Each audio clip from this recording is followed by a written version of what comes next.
നമസ്കാരം. പുല്ലൂർ ന്യൂസിലേക്ക് സ്വാഗതം. പ്രധാന വാർത്തകൾ. ലോക ഭിന്നശേഷി ദിനത്തിൽ 4 ഭിന്നശേഷി കുട്ടികൾ 15 മിനിറ്റ് മാജിക് ഷോ അവതരിപ്പിച്ച് ശ്രദ്ധ നേടി. നിലമേൽ ഗവൺമെന്റ് UP സ്കൂളിലാണ് സംഭവം. വിശദമായ വാർത്തകളിലേക്ക്. ഭിന്നശേഷി ദിനാചരണത്തിന്റെ കൊല്ലം ജില്ലാതല ഉദ്ഘാടനം നിലമേൽ ഗവൺമെന്റ് UP സ്കൂൾ വെച്ച് നടന്നു. ഉദ്ഘാടനത്തോടനുബന്ധിച്ച് ഭിന്നശേഷി കുട്ടികൾ അവതരിപ്പിച്ച മാജിക് ഷോയാണ് ശ്രദ്ധേയമായത്.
നാല് ഭിന്നശേഷി കുട്ടികളെ മാജിക്ക് അവതരിപ്പിക്കുവാൻ പ്രാപ്തനാക്കിയത് പ്രശസ്ത മജീഷ്യനും പൊതുവിദ്യാലയമായ കടമ്പനാട്ടുകോണം SKVHSലെ Malayalam അധ്യാപകനുമായ Shaju കടക്കലാണ്.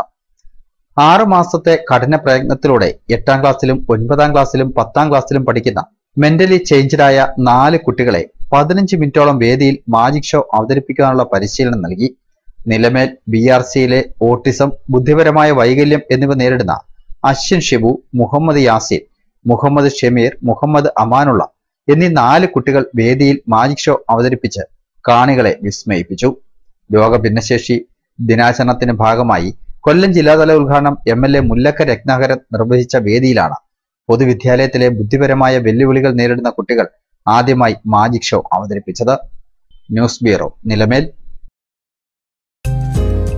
Inverter UPS sales and service രംഗത്ത് 15 വർഷങ്ങൾ പിന്നിടുന്ന തെക്കൻ കേരളത്തിലെ ഏറ്റവും മികച്ച സ്ഥാപനം കൃപ പവർ സിസ്റ്റംസ്, പുനലൂർ.